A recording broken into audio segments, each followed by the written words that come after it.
Next is McDade versus Aztec West Condominium Association.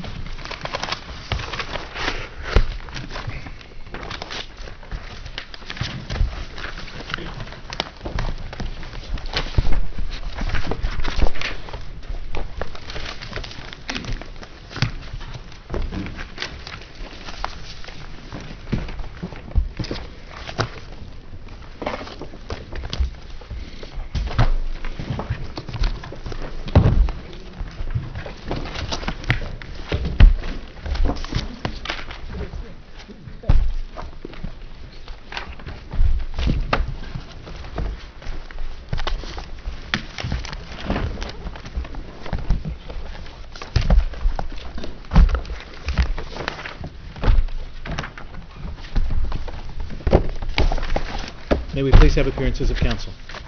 Good morning, Your Honors. Lisa Lehrer of Davis, Saperstein and Solomon on behalf of the plaintiff, Maureen McDade. Good afternoon.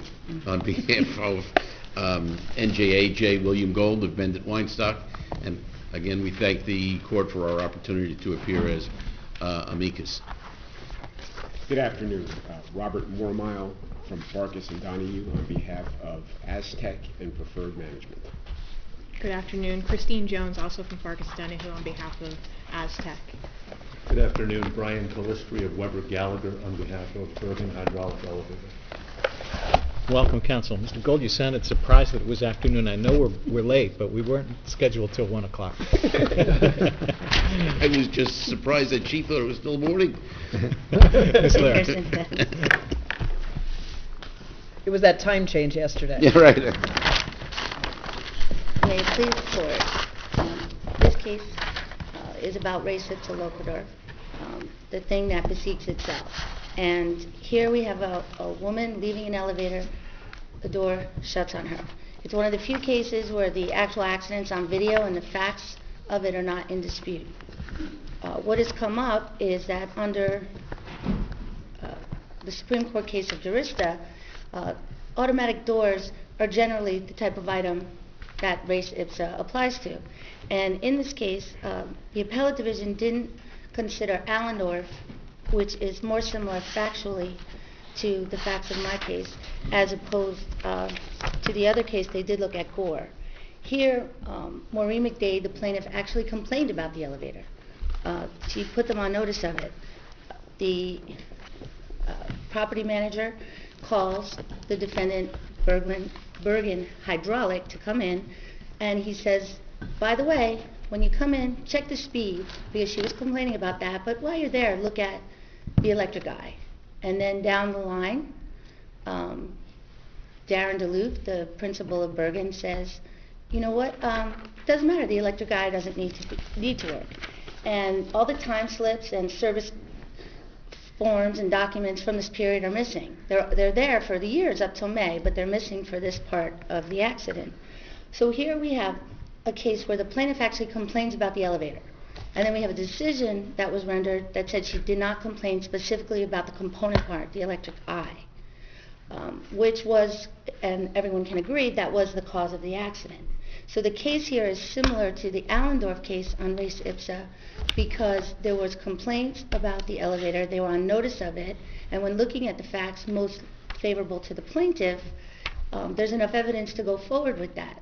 The opposing case, and on it, the appellate division case is Gore, but in Gore, there was never any notice about the accident, and they had documents to prove that there was nothing wrong with the elevator. So in this case, it's a plaintiff's position that the res ipsa loquitur should be allowed and available to her, and that the summary judgment was improperly granted. Are you done with your opening statement? Yes. What is left of Gore in light of the court's decision in Jurista? Excuse me, I'm sorry, I couldn't hear you. What's left of Gore, the appellate division decision in Gore, Right. in light of the later decision in Jurista? Well, I'm of the position that Jurista says that the elevator door is, in and of itself, something that beseeks negligence, and that you can apply res ipsa loquitur to her. Well, you know, in Jurista, we pointed out a misstatement of law, which we credited to a case called Jimenez. And we said the following. We disagreed with the appellate division in the Jurista case, that the, and quote, that the requirement for expert testimony in complex instrumentality cases results logically from New Jersey law that res ipso loquitur is inapplicable when the injured party fails to exclude other possible causes of the injury. And then we said the source of that misstatement was Jimenez. And then Gore uses as its source the discredited doctrine in Jimenez. So, like, what is left of Gore? We specifically disapproved of Jimenez. Gore is based upon Jimenez. Why aren't you arguing that? Well, I had put all that in my brief. Allendorf is the case, but I had thought you wanted to hear about both of them. I mean, the defense argues about Gore, that that's applicable. I and understand, but supported.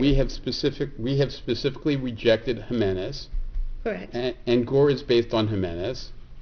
So it doesn't look like Gore really has any validity any longer. Exactly. Allendorf is the case. That is applicable to my Well, situation. so here's the other thing I don't Is understand. anything left of res ipsa after Jurista?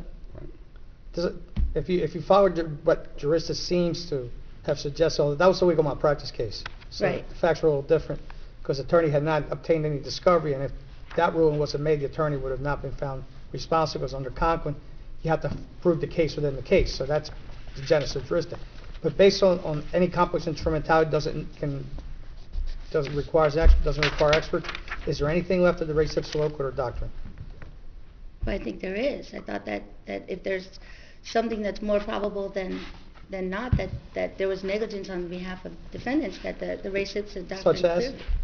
clearly- I'm just looking for some Such as- examples because I don't know that res ipsa, if we follow Jurista to its logical conclusion, there'd be no res ipsa, there'd be no doctrine. So I just can't think of any situation where res ipsa would apply or would not apply. I think res ipsa still applies. In Jurista, it found that it says there that it's the malfunctioning of an automatic door, and that's at Jurista at page 200. Right. The malfunctioning of an automatic door is the type of occurrence that bespeaks negligence. Malfunction of a car's brakes, because that's a complex instrumentality. Does that bespeak of negligence? You don't need an expert. Malfunction of a microwave oven. Well, in this Do case, you ever there need is an an expert? expert as well. Hmm? In my case, there is an expert. In plaintiff's case, there's an expert as well. Yeah. But that's not what Jurista is about. Well, the act has to bespeak negligence. So in Jurista we said, when you're walking into a supermarket, the door isn't supposed to smash against your head. We said anyone can figure that out. And you don't need notice. When you So step a on the person- brakes, the car, I'm sorry, go ahead. So a person coming into a supermarket isn't supposed to have the door smash into the person's head. I suppose your argument is the typical person going to an elevator, whether or not the person is visiting the apartment house for the first time or has been there a resident for years, doesn't expect to be crushed by the elevator doors. Right. And when he or she does, that is going to bespeak negligence, and therefore the owner of the premises will have to explain that it's not due to his negligence or it's due to someone else's negligence. That's basically what Jurista said, correct? When you Correct. step on the brakes, the car's supposed to stop, but it doesn't. Does that Right. mean you no longer need an expert? Because that's pretty complex. You have the brake pads, the disc, the hydraulic system, the lines, the reservoir, the brake pedal. So is that also res ipsa? I think there's more facts that with a brake, you don't know how the car was maintained, you don't know how long it was. I mean, it's a different situation than doors just shutting on a person as they're trying to exit an elevator. But it was maintained here, just like the brakes, I suppose. Right, then there may be an instance where a brake case would be a res ipsa case. Could there be any situation where an elevator is not a res ipsa case? Excuse me? Could there be any cases where a situation where the elevator is not a res ipsa case? I don't think so. Okay. Anything you'd like to add? No, sir. Thank you. Mr. Gold.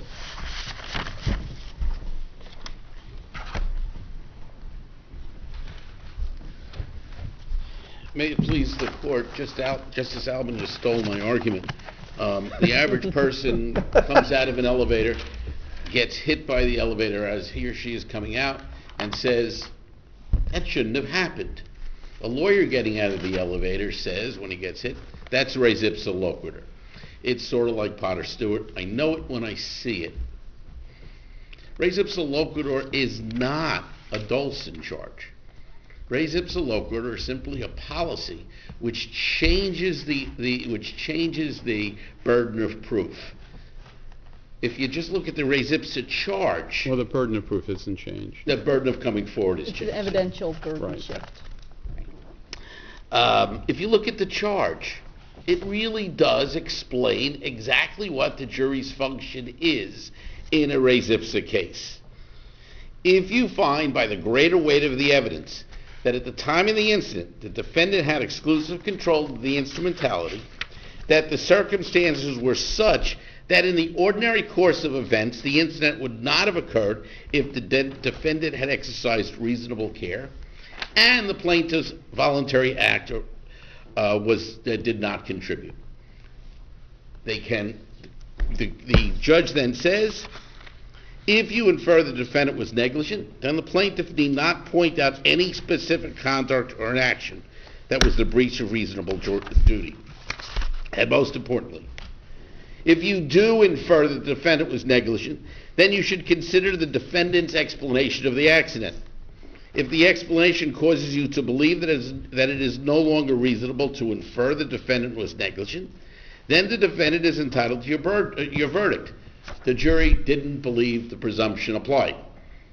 But after giving fair weight to all of the worthwhile evidence, you decide that it is more likely than not that the defendant was negligent, then your verdict should be for the plaintiff. And what's not said is the obvious. If giving fair weight to all of the worthwhile evidence, you decide that it is less likely that the defendant was negligent, then your verdict should be for the defendant. Now, let me answer your question, Justice Fernandez, because with due respect, I think you're confusing product liability with ordinary negligence. This would be a products liability case, would it not? Your brake case would be a products case. How about this case? This is The an elevator that ordinary. failed. This is. How do we know it's not defective or defective product? The defendant can come in and defend it's a defective product. That's exactly the point. And then the defendant will have carried his burden that he was not negligent. Precisely. Not if it's res ipsa. No, res ipsa says we think it's negligent. Now, defendant, come forth and tell us why it's not. And the defendant comes forth and says it's a product defect. It's a permissive inference. It shifts to the defendant. You happen to be in control of this instrumentality. Okay. Therefore, you should know how it functions. You should know who's maintaining it. You should know whether or not there's a product defect. You answer now. You tell us what went wrong. That's right. Did Justice Albin steal your argument again? Excuse me? Did Justice Albin just steal your argument again? Pretty much. You know, you realize you have no remedy at all for that. I understand that. It's I depends who writes the opinion. have one question. Yes. Just sound didn't steal my question. Not yet. Not yet. If it did, in this case, was it sufficient to show that the elevator door closed on the plaintiff? Or was the plaintiff, in order to get the res ipsa charge or the inference, required to show the history of maintenance, what was done, what wasn't done? In other words, how much did the plaintiff had to put forward? Okay, let me come at that, and I'm going to get to it, but let me come at it in a backwards way. Because remember, one of the elements is plaintiff can't be negligent. The jury could say, kind of an idiot goes into an elevator and pushes their briefcase in the hope they can open the door. The lawyer. A lawyer, undoubtedly. But the point there is, then they don't buy the presumption. The presumption is only in the overall scheme of life, ladies and gentlemen of the jury. Do you think this happens ordinarily? If the answer is yes, it happens ordinarily. Just if nothing Why are went you wrong. at the jury level? Because Excuse me? we're at the summary judgment level. Here, the permissive inference is used in order to survive a summary judgment motion. And we haven't even gotten to that procedural problem that it can never be used. Because it's always a jury question, because it shifts the burden of persuasion. That's what it's designed to do. It shifts the Never burden is of it shifts the burden of production. Production, I'm It sorry. does not shift the burden of proof, and it doesn't shift the burden of persuasion. Correct. But what I wanted to say, what I wanted to specifically say was that there are cases where a defendant could say, it absolutely is not res ipsa for the following reason. they come up with a bunch of regulations that the state has passed, which they've been in complete compliance with, and something fell through the cracks. They may be able to prove to a court or to a jury that they could not have been negligent on those facts. They win, and they may win on summary judgment. But on these facts, where the plaintiff says the instrumentality is in the complete control of the defendant, it passes the Potter-Stewart test, and plaintiff was not negligent. That has to get to a jury.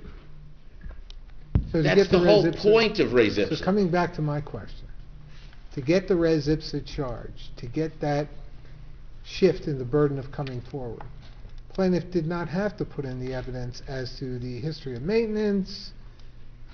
In fact, the way the That case... might be a reply, but... The way the case should proceed is plaintiff says, the door closed on me. Defendant says, I did all this maintenance, blah, blah, blah. Plaintiff on rebuttal comes in and says, but she reported it, and they don't have the records, and they don't have this, and they don't have that. It's really, the ball is going back in the other court. But there's another issue here that I want to get to before I finish, and it's an important point, because 40 years ago, when I learned evidence from Judge Lacey, he complained that there were too many experts in our courts. And there are too many experts in our courts. It's getting worse. A little case like this, now you would appear to have an expert if you can't carry your burden on res ipsa. Res ipsa is the ability of the plaintiff to say, it doesn't ordinarily happen. Isn't that what Jurista says? That's exactly what Jurista says. We don't need all this stuff. But where's the dividing line? Because it doesn't ordinarily happen that you put your brakes on and you go crashing into a tree. You agree with that? Yes? And you would not disagree that you need an expert to prove causation as to the brake failure. Would you also agree with that? I would wholeheartedly agree. Okay. So where's the dividing line? I don't know. I know it when I see it. I mean, it's not quite that. I don't think you can draw a bright line. Let's pause for a second. All Potter-Stewart kidding aside, because what this court says about your case or your colleague's case will affect other cases. What is the dividing line between an instrumentality as to which res ipsa applies and an instrumentality which you would concede the car is in that second category, as to which it clearly does not, and it's plaintiff's burden from the get-go to prove not only a defect or a negligence in the maintenance of the car, but causation? Okay. I would say in all cases, you get to the jury. Whether it's a failed brake or a failed microwave, you potentially could get to the jury. But the defendant is going to win every one of those cases. The principle that you're asking us to apply is that in every single case, a plaintiff gets to a jury without an expert, even if it's about an airplane or a car. You see, now we're getting much more All complicated. right, let's stick with a car. Okay. You're saying you want us to adopt in this case a principle that will obviate the need for plaintiffs to get experts in brake failure cases. I would love to say that, but that's I know you'd not love what I'm to say it, but you're not going to say it. So what's the dividing line? The dividing line is the common sense of the jury. I don't know how to put it any other way. Clearly, in the case where the brakes have failed, let me finish. My question can't have been the right question, because I'm not asking about what's the dividing line between what the jury's going to do. What's the dividing line as to whether the case goes to a jury without an expert? Isn't it what we said in Jurista, which was whether, based on common knowledge, the balance of probabilities favors negligence, thus rendering fair the drawing of the res ipsa? That was exactly what I was going to say. But you would agree that doesn't apply to cars? It's common knowledge. Common knowledge. It might very well. It might not in any given set of facts. I drive a car out of a dealership. It's a brand new car. The brakes fail. We're dealing with premises liability here. Right. Why We're do going we need very to go far. I agree. beyond that, where the owner of the premises has an absolute responsibility to make those premises safe Correct. for the tenants and invitees, correct? Correct. Right. And this instrumentality was the owner's responsibility. Correct. Okay. Are you asking for a rule broader than the facts that this case presents? No, not at all. Even Juristas, in a footnote, says that products liability cases are handled differently. Correct, I agree. They're all different. They're all different, and that's why, this whole break issue, as I said initially, is a products case, so it falls differently. The jury charge as written is exactly what the law is. It's what the law should be. It's what should be given to the jury. It's, if I may say, it's particularly easy for the jury to understand. I think we have your position. Thank you. Mr. Mormont.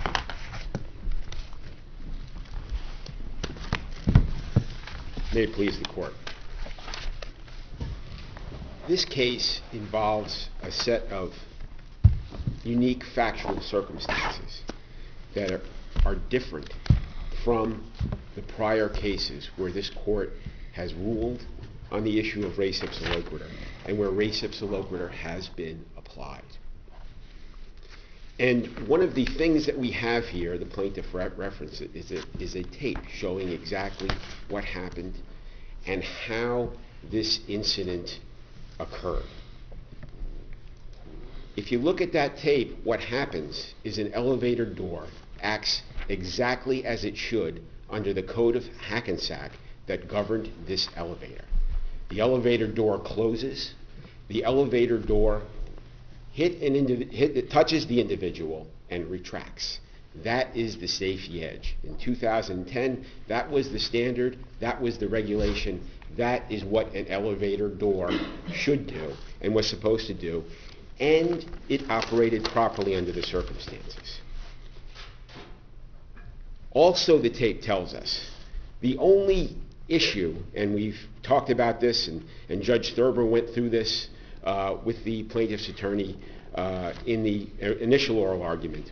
The only question that was ever brought to the attention of the people in the condominium association was the issue of the speed of the door. And we know from the tape, and we know from the expert evidence that the door closed in 9 seconds, 3 times the speed that is recommended. Accommodations were made in this case. A safety edge was present, and a safety edge acted the way it was supposed to. Now, we can all sit here and say, well, it's horrible that this individual was struck in that way and became injured. Of course it is. But the reality is that this situation does not bespeak negligence because the door did what the door was supposed to do. It's not Jurista, where a door coming into a supermarket closes on someone. It's not any of the other cases where a door is closing like a vice. It's not a case where an elevator drops 3-4 floors suddenly. This is a door acting the way it was intended. Now, the questions in the other cases also focus on, is this a res ipsa loquitur case, or do they need an expert? The plaintiff has an expert. We have the expert testimony of the plaintiff. And what does that expert tell us? He talks about the operation of the electric eye, which was a redundant device. And he talks about the possible inclusion of a different device that may have been somewhat more effective. But the expert report is conspicuous for what it does not tell us here. The expert report does not talk about anything that the defendant Duluth did that was improper with regard to inspection, with regard to implementation of the device. And the expert does not say that what this elevator did, the way it reacted in this situation, violated any code. In order to determine, under the first prong of res ipsa loquitur, that this bespeaks negligence, this court would have to determine that a properly operating elevator, in fact, is evidence of a defect. And this is the problem that we get into in situations like this, where we're applying res ipsa loquitur to a unique circumstance. In this unique circumstance, we have an individual, unfortunately, that was not able to, because of her circumstances, withstand the edge of an elevator hitting her and retracting. Just like the elevator in my office, and just like the elevator in many offices throughout the state of New Jersey, and certainly the ones in Hackensack that are governed by that code. She was unfortunately injured. Could an individual possibly be startled, fall over, even a perfectly healthy individual, by an elevator touching them? Of course they could. That could conceivably happen. But it doesn't bespeak negligence on the person that's maintaining the elevator and the person that owns the building that has the elevator. Can you explain how it is that an elevator with an electric eye that repeatedly closes on an individual is acting in the normal way that it should? Yes, Your Honor. That is the second part, and that is the issue of the electric eye. They chose to put an electric eye in service on this elevator, even though they weren't required. It was determined that the electric eye was not working at the time of this accident. And that goes to the second portion of what we're dealing with expert testimony. And the whole notion of premises liability. In every premises liability situation, it is a fundamental precept that notice be proven. Well, except in a res ipsa case. So I'm going to quote to you a piece from Jurista, and then you can comment on it.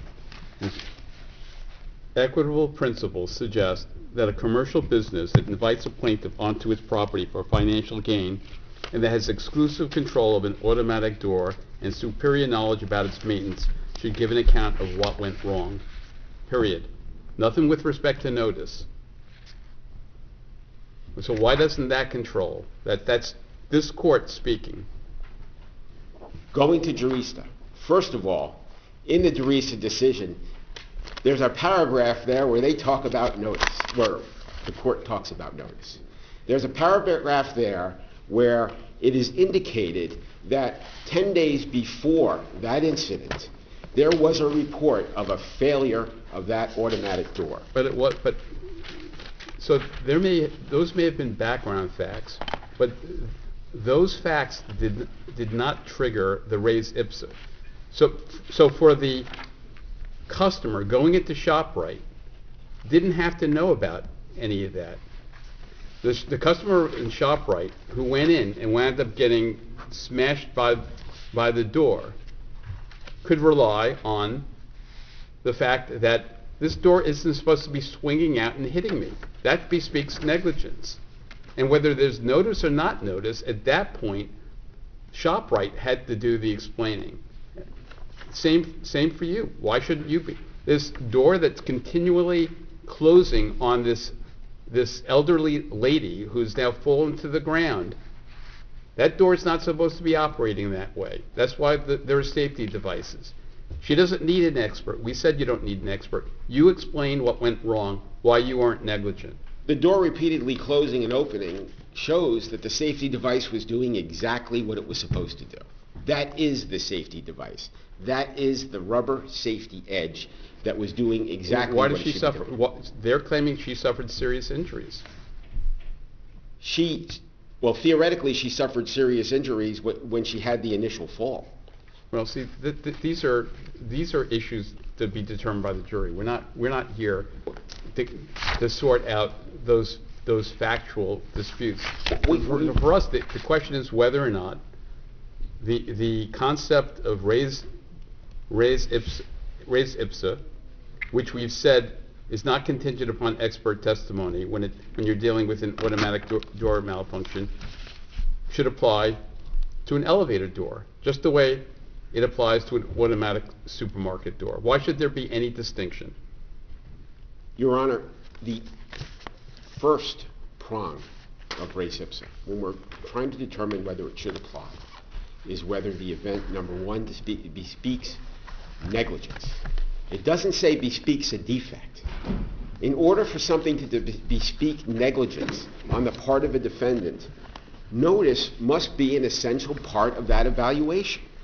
If you go through all the cases where res ipsa is addressed, the question of res ipsa is addressed, repeatedly notice is discussed, repeatedly notice is talked about. Otherwise, you're essentially putting the defendant in a premises liability case in a strict liability situation. No. Why would a defendant? It's Why would not. why It's would not. a defendant ever put a safety device in? It's not. If it could fail. It's not strict liability. What it basically does, through the inference, it shifts to the defendant the obligation to give an explanation, because you, premises owner, have superior knowledge because it's your machine. That's all it does. It's not strict liability. It just requires you to give an account. Yep, if the account is given and there's no evidence by the plaintiff's expert, by the plaintiff, by anyone, of any negligent acts by the defendant, summary judgment is appropriate. It's not a res ipsa loquitur case. If you can prove all that, then you'll win. But the question is whether or not the doctrine applies here, and whether at the outset, the permissive inference attaches. It shifts to you. If you can, as your adversary said, bat the ball back into his court, plaintiff's court, then the plaintiff ultimately has the burden of proving the case. It's a shifting of evidence to you, because you're in a superior position to give an explanation. I fully understand that, and I would also argue that in this case we are only in a very limited fashion in a superior position to talk about anything, as we have a tape, we have an individual that's living on the premises and deals with it on a day-to-day basis and knows herself whether there's any problem with this elevator, probably more so than the condominium association. And we have a situation where the one issue that came up, the repairman came into her room and told her what had happened. So this is not a situation where we have a blind plaintiff that is unable to come up with evidence. In fact, their expert was given all this evidence. If a res ipsa loquitur charge is given in this case, in fact, what this court will be doing is they will be telling the jury to come up with evidence and information and make expert findings that have not been provided by the plaintiff's expert himself. The plaintiff's expert has all the information. He has the records. He's got it taped. He knows what happened to the electric eye. He's got an explanation.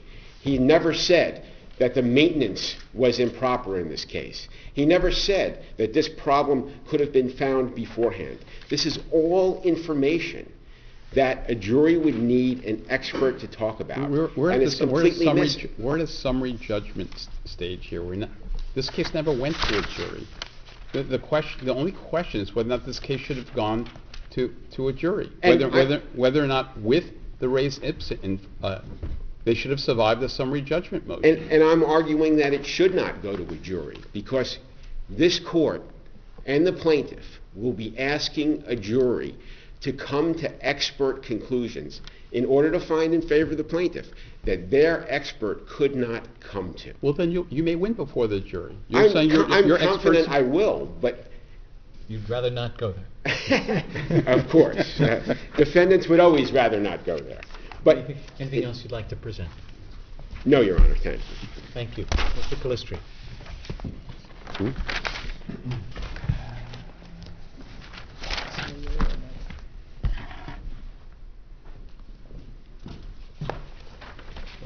Brian Calistri on behalf of Bergen Elevator. Just some clarification. My client's a sole proprietor, a one-man shop. He's under an oil and grease maintenance contract to maintain the elevator at the subject premises, which requires him at the cost of $140 to come in once a month and oil and grease this particular elevator. I mention that because prong 2 is set forth in Your Honor's opinion in jurista and well-established res ipsa loquitur jurisprudence requires exclusive control of the elevator, of the instrumentality by the defendant. My client is as I mentioned, comes in $140 a month to oil and grease the elevator for a couple of hours, and only comes in beyond that if called with respect to complaints. As counsel just correctly mentioned, there were no complaints. The last time my client was in this, maintaining this elevator was 22 days before the accident. It was operating perfectly. That's what the testimony is. It's worth mentioning that at the request of the building, my client advanced the door closing time, and I want to talk a little bit about the door closing time, how long the door stays open before it will close to give the elderly and infirm residents of the premises extra time to get off the elevator. As found in the trial judge's opinion and the expert reports, the Americans with Disabilities Act and the City of Hackensack only requires 3 seconds for the door to stay open before it closes. We extended it to 9 seconds, and that is confirmed in the videotape. The particular plaintiff So you're arguing to us like we're a jury here. We have a legal issue.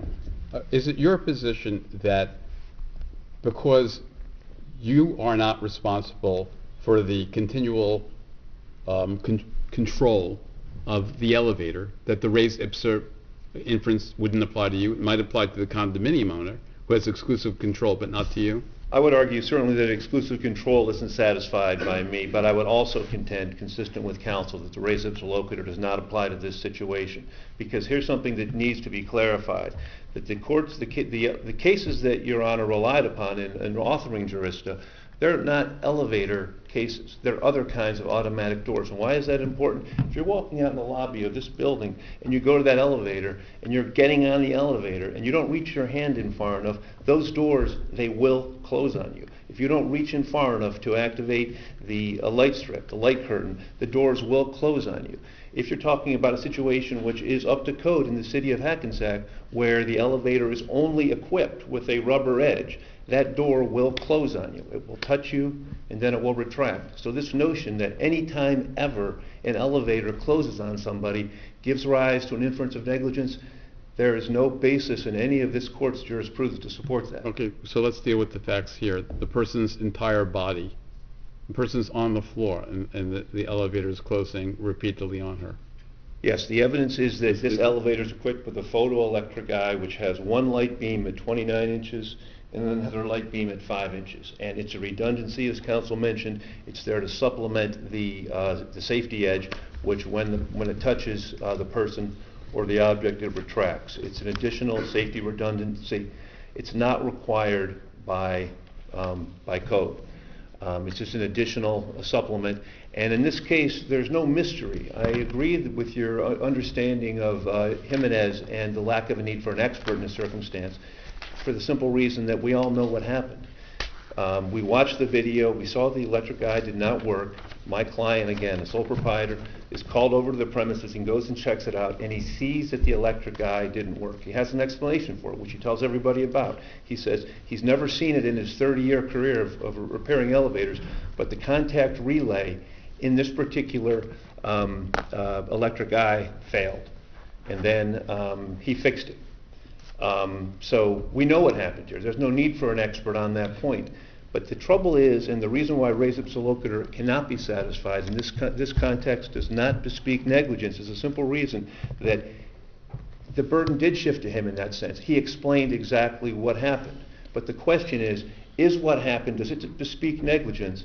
And one more point that is contained in Your Honor's opinion in Jurista. It says, not only does it need to bespeak negligence, it needs to be that the defendant's conduct, more probably than not, caused the accident. Well, what negligence, what conduct on behalf of Bergen here caused this accident? My client provided a very clear-cut explanation when counsel asked him what happened, exactly what happened. And he said, I couldn't have known about this. It's a piece of mechanical equipment and failed. I've never seen it happen before. And this is what Judge Thurber, the trial court, latched onto. She said to counsel, how did you respond to that? The defendant has come forth with the explanation just like you asked. Well, here's what happened. This piece of equipment failed, never seen it happen before, had no prior notice of it. He explained what happened, and the plaintiff's expert did not address that point. The plaintiff's expert came in with a totally different theory, which was that this elevator needed to have a state-of-the-art 3D light curtain, which is not required by any code or national standard. So you're not, it sounds like, and even other counsel said this, it sounds like you're not saying res ipsa may not apply. You're saying you've carried your burden coming forward, and we're entitled to summary judgment based on the undisputed facts the court had before it. Absolutely. The statement that was given by my client on the record explaining the evidence has been unchallenged by both the plaintiff and the plaintiff's So expert. whether or not this court says, jurista's right, this is an automatic door, res ipsa applies, this is, or this may be the case where defendant or defendants, you're in a different position, the property owner might still be entitled to summary judgment. Absolutely. Okay. The plaintiff has a burden to come forth with something to support their case of res ipsa loquitur. It did not happen in this case. We explained what happened. They did not counter it. The evidence below is unchallenged. But I thought you determined the electric eye wasn't working. Yes. So that was a defect, no? Yes, that's correct. Is this really a res ipsa case? In my view, whether it's a matter of Apart nomenclature. from whether it's a summary judgment case. It's a matter of nomenclature. I would argue that res ipsa has not been satisfied because the plaintiff has not properly raised the inference, because I've explained what happened on the record, both with my client and with my expert. But the plaintiff's expert and the plaintiff did not respond to my explanation. I'm just wondering if perhaps what went on here was res ipsa was used as a label when the reality was that there was a complete disconnect between what the plaintiff's expert's theory of causation was and what your client found the problem to be. And that perhaps it wasn't res ipsa at all. It was really a lack of any kind of congruence on the theories. Well, I think that's correct. There was that disconnection. There was also the plaintiff had this. The only reason the plaintiff arrived at res ipsa was because they had a difficult time proving direct negligence here, because the defendants believe, and we believe the record established, there was no evidence of notice to any of the defendants in this case. Why is notice Why important? res ipsa work properly here? Because if res ipsa would shift to the premises owner, the explanation. Now you've given one of the explanations is the electric eye wasn't working. Now the plaintiff can say, well, that's due to your negligence. There's no reason why that electric eye shouldn't be functioning properly. So, like, it seems to me to be almost a perfect paradigm for res ipsa. I respectfully respond to that, but defendant has explained this is a component part. It's a contact relay. It failed. He'd never seen it fail before, but it's clearly what happened here.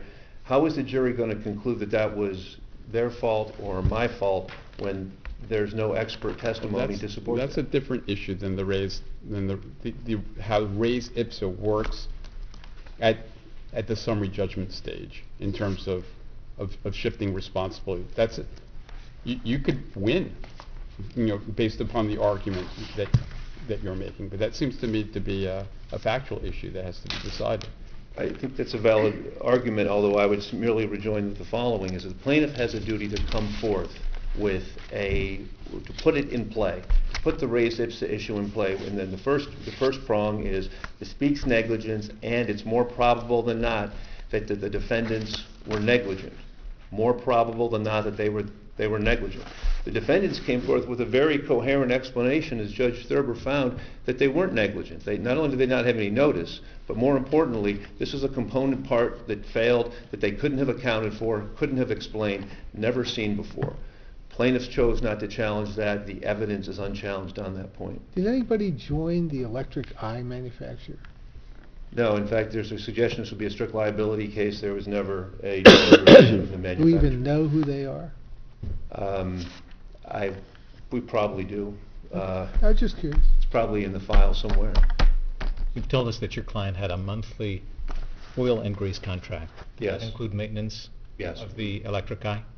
They would definitely check the electric eye every month. The testimony is the guy would put his hand in front of the eye to make sure it was working. Like the testimony of the building manager was that he rode the elevator every day and checked the electric eye, and it was working up until the time of the accident. Anything else you'd like to add? No. Thank you very much for your time. Thank you to all counsel for the succinct